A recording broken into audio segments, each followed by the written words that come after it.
एक छोटे से गांव में रामू नाम का एक गरीब किसान रहता था। उसके पास केवल 2 बीघा जमीन थी। उसी खेत से उसके परिवार का गुजारा चलता था।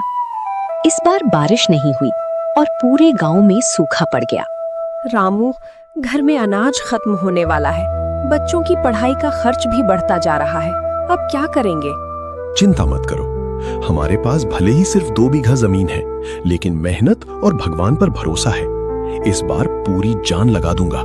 पिताजी, मैं भी स्कूल के बाद खेत में आपकी मदद करूंगा। हम सब मिलकर मेहनत करेंगे। अरे रामू, सिर्फ 2 बीघा जमीन से कोई अमीर नहीं बनता। इतनी मेहनत करके क्या मिलेगा?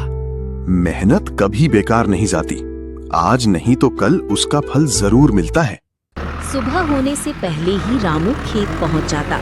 तपती धूप में पसीना बहाता, समय पर सिंचाई करता और अपनी फसल की बच्चे की तरह देखभाल करता। उसकी पत्नी भी हर दिन खाना लेकर खेत पहुंचती और उसका हौसला बढ़ाती। थोड़ा आराम भी कर लो रामू।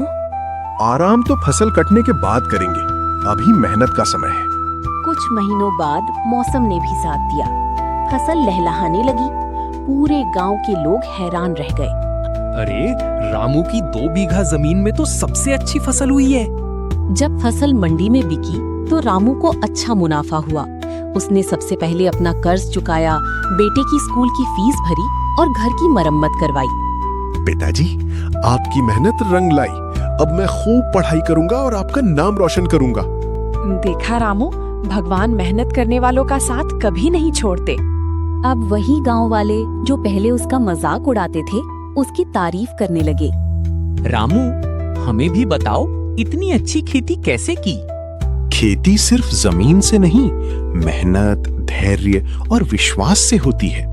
अगर इंसान ईमानदारी से मेहनत करे तो 2 बीघा जमीन भी उसकी किस्मत बदल सकती है। इस कहानी से हमें ये सीख मिलती है, जमीन छोटी हो सकती है, लेकिन अगर हौसला बड़ा हो और मेहनत सच्ची हो तो सफलता जरूर मिलती है।